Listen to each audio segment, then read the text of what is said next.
Hello my YouTube family, कैसे हैं आप। आशा करती हूँ कि आप बहुत अच्छे होंगे। स्वागत है आपका मेरे यूट्यूब चैनल आरव का स्टोरी वर्ल्ड 4 to 6 में। आइए शुरू करते हैं आज की कहानी। निर्मला अपने 3 बच्चों, 2 बेटियों और बेटे के साथ बड़े शहर यानी कि राज्य की राजधानी में शिफ्ट हो गई थी। निर्मला के पति का सरकारी नौकरी के कारण एक शहर से दूसरे शहर में स्थानांतरण होता रहता था। जब बच्चे छोटे थे तब निर्मला भी पति के साथ एक जगह से दूसरी जगह जाती थी। नई जगह पर किराए का घर ढूंढो, सब कुछ सेट करो, नया सर्किल बनाओ, लोगों से मेल जोल बढ़ाओ और एक दिन फिर फुट से उड़ जाओ।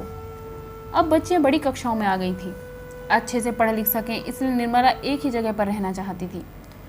निर्मला के सास ससुर गाँव में निर्मला के साथ ही रहते थे, लेकिन जब निर्मला बच्चों की पढ़ाई के कारण नए शहर में शिफ्ट हो रही थी तब सास ससुर को चाचा ससुर ने भड़का दिया और उन्होंने अपने बड़े बेटे और निर्मला के साथ जाने से 2 टूक शब्दों में इनकार कर दिया था। मम्मी जी, बाबूजी, अगर कोई हारी बीमारी हुई तो आपको कौन देखेगा। बच्चों के खातिर जाना पड़ रहा है। अगर हमारे साथ नहीं जाना तो देवर जी के पास जाकर रहो। ऐसे अकेले गांव में रहोगे तो पूरे गांव में हमारी बदनामी होगी, निर्मला ने कहा। लेकिन निर्मला के सासुर चर्च से मस नहीं हुए। निर्मला और उसके पति दोनों ने खूब हाथ पैर जोड़े, लेकिन वे नहीं माने। आप जिन लोगों की बातों में आकर आज चलने से मना कर रहे हो वो लोग आपको निहाल नहीं करेंगे। अपना बुढ़ापा खराब मत करो बाबूजी और भाभी, निर्मला के पति ने कहा। निर्मला के पति अपनी माँ को भाभी कहकर बुलाते थे। शायद बचपन में अपने चाचा को देख सुनकर उन्होंने भाभी बोलना शुरू किया होगा और फिर बाद में किसी ने उन्हें टोका नहीं और यह आदत ही बन गई थी। दोनों बच्चियों को सरकारी स्कूल में प्रवेश दिला दिया था। बड़ी बेटी स्नेहा के पास साइंस मैथ था और छोटी बेटी नेहा अभी 10th में थी। दोनों बच्चों को कोचिंग में प्रवेश दिलवा दिया था। बेटा ऋषभ 5th क्लास में था। स्नेहा और नेहा ने जिद करके भाई ऋषभ को इंग्लिश मीडियम स्कूल में डलवा दिया था। मम्मी, अब कंपटीशन लगातार बढ़ रहा है, ऋषभ को इंग्लिश मीडियम में ही डालेंगे, बड़ी बेटी स्नेहा ने कह दिया था। स्नेहा वो काफ़ी समझदार हो चली थी। निर्मला और उनके पति को भी स्नेहा की बात जच गई थी। वैसे भी घर परिवार की बड़ी जिम्मेदारियों से अब निर्मला और उनके पति मुक्त हो गए थे। सभी देवर-नंदों की शादी हो चुकी थी और अब शहर में रहने के लिए बिना एक पैसे का कर्ज लिए सिर पर छत हो गई थी। निर्मला और उनके पति ने घर के निर्माण से पहले ही निर्णय कर लिया था कि घर की एक ईंट भी उधार के पैसे से नहीं लगाएंगे। जैसे ही पास के पैसे खत्म होंगे वैसे ही घर का काम रोक देंगे। निर्मला और उनके पति जानते थे कि अब बच्चियों के खर्चे बढ़ जाएंगे, उच्च शिक्षा के लिए ज़्यादा पैसों की जरूरत होगी। निर्मला ने घर खर्च में मदद के लिए पेइंग गेस्ट रखने का निश्चय किया। उसने आसपास कई महिलाओं को पेइंग गेस्ट रखते हुए देखा था। निर्मला के पति ने इसका विरोध किया और निर्मला द्वारा ज़्यादा कहे जाने पर गुस्से में उसने निर्मला पर हाथ उठा दिया था। स्नेहा और नेहा बड़ी हो गई थी, इसलिए निर्मला ने आज अपने पति को 2 टूक कह दिया कि आज तो हाथ उठा दिया, लेकिन आज के बाद नहीं। निर्मला ने पेइंग गेस्ट रखने का विचार त्याग दिया था। 6 महीने बाद निर्मला की सास सीढ़ियों से गिर गई थी। देखने दिखाने वाला कोई नहीं था। निर्मला के पति छुट्टी लेकर आए और किराए की गाड़ी लेकर उन्हें गांव लेने चले गए। दोनों सास ससुर अब अपने बेटे के साथ आ गए थे। छोटे ही नहीं, बड़े भी कई बार बड़ी गलतियां करते हैं। निर्मला की सासू माँ की हाथ की हड्डी टूट गई थी। उनके हाथ में प्लास्टर चढ़ गया था। उधर एक दिन निर्मला के ससुर जी को हार्ट अटैक आया। उन्हें तुरंत हॉस्पिटल ले जाना पड़ा और उनका ऑपरेशन हुआ। निर्मला के ऊपर सारी जिम्मेदारी आ गई थी। निर्मला की नंदे मेहमान की तरह एक एक दिन आकर अपने मम्मी पापा को देखकर चली गई थी। सहयोग करना तो दूर की बात, निर्मला को 2 बातें सुना और गई थी।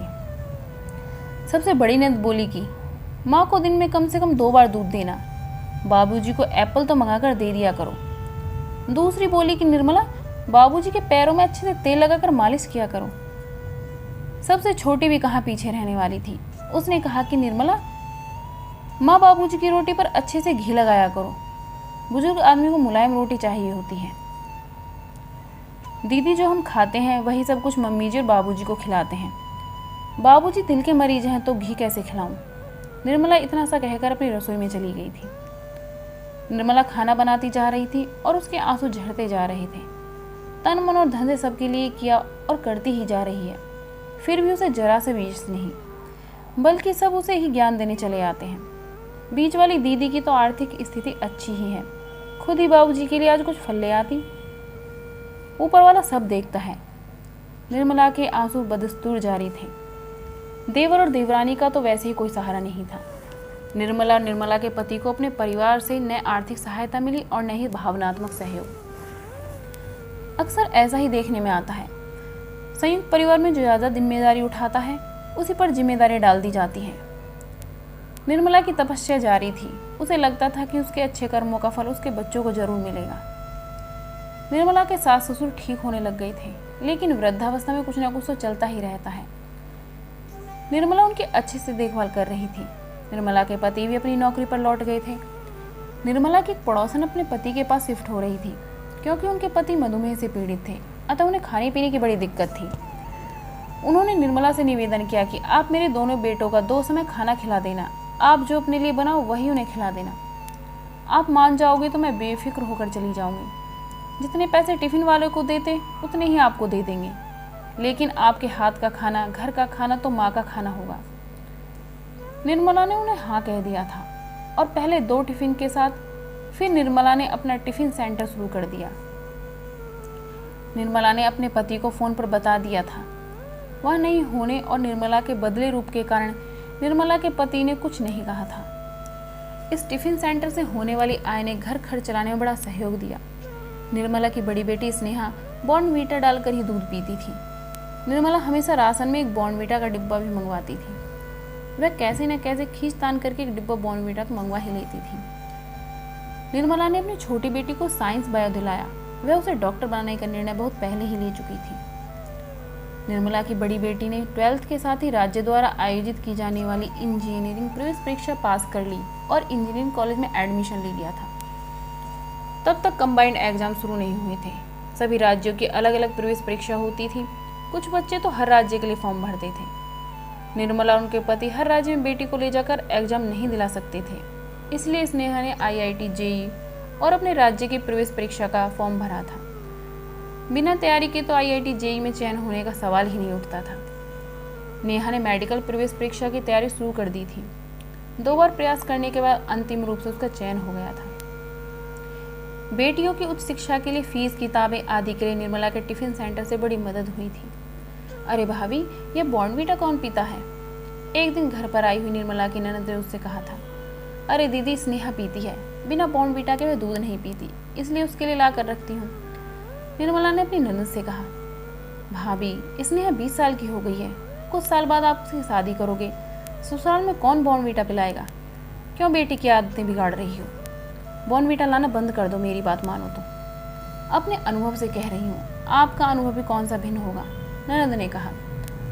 आप कह तो सही रही हो दीदी, निर्मला ने जवाब दिया। हाँ भाभी, आपको तो याद ही होगा कि मुझे बूंदी के लड्डू कितने पसंद थे। यहाँ पर तो कैसे 4-5 लड्डू मैं अकेले ही खा जाती थी। शादी के बाद तो आधा लड्डू भी बड़ा सोच समझ कर खाती हूँ। कभी डर लगता है, कभी शर्म आती है, कभी सोचती हूँ लड्डू तो बच्चों को पसंद है। ननद ने कहा। दीदी, आपको कम से कम यह तो याद है ना कि आपको खाने में क्या पसंद था?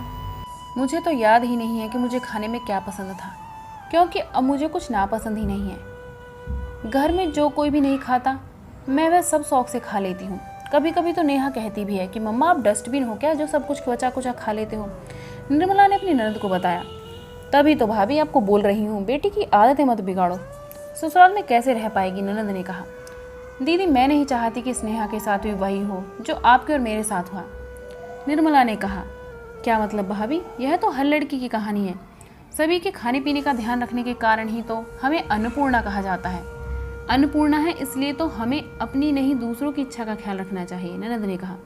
नहीं दीदी, अन्नपूर्णा है इसलिए हमें सबकी इच्छा का ख्याल रखना चाहिए। सब में हमें खुद को भी शामिल करना चाहिए। जो गलतियां हमने की वह गलती मैं स्नेहा को नहीं करने दूंगी।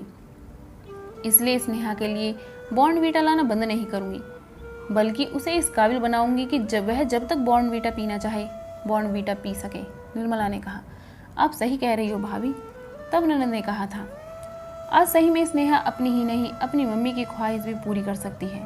अपनी साड़ी की तरफ देखते हुए निर्मला मुस्कुरा दी थी। अच्छे से सेटल होने के बाद बच्चे निर्मला को टिफिन सेंटर के लिए हेल्पर रखने के लिए फोर्स कर रहे थे। वह हेल्पर नहीं रखना चाहती थी, इसलिए उसने अपना टिफिन सेंटर बंद ही कर दिया था। अब निर्मला को पैसे की ज़्यादा परेशानी नहीं थी। अपनी अधूरी ख्वाहिशों को वक्त देने के लिए उसने टिफिन सेंटर बंद करना बेहतर ही लगा था। वह अब अपने संगीत के शौक को पूरा करना चाहती थी। निर्मला ने अभी तक भी घरेलू सहायिका रखना शुरू नहीं किया था। एक तो उसे किसी का काम पसंद नहीं आता था और दूसरा उसका मानना था कि जब तक हाथ पैर चलते हैं तब तक दूसरे पर क्यों निर्भर रहा जाए। पति और बच्चे सभी कहते रहते कि घरेलू सहायिका रख लो, लेकिन निर्मला नहीं मानती है। आसपास के सभी पड़ोसी निर्मला के मेहनती स्वभाव के कारण उसकी प्रशंसा करते हैं।